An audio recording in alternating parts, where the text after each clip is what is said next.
Today we'll be reviewing the most common ventilator alarms and how to respond to these alarms. Circuit disconnect alarm. You will encounter this alarm when the patient is not connected to the ventilator or there is a large leak present. Obstruction alarm. The obstruction alarm occurs when the ventilator detects an obstruction during ventilation or the exhalation swivel is obstructed or missing. Low minute ventilation.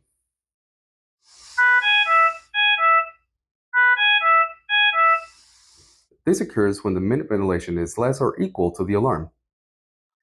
The low minute ventilation alarm will also be present if the patient is coughing, bearing down, or has a mucus plug.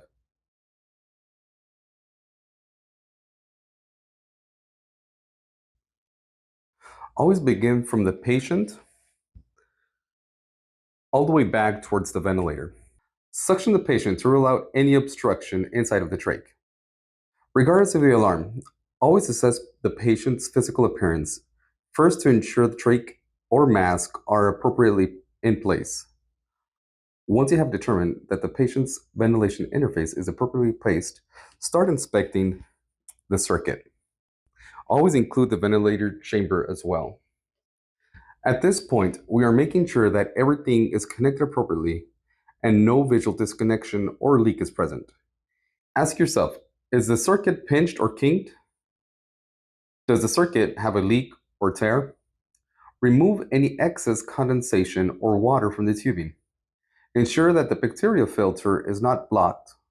Make sure that the exhalation swivel is not blocked and placed appropriately. Thank you for watching.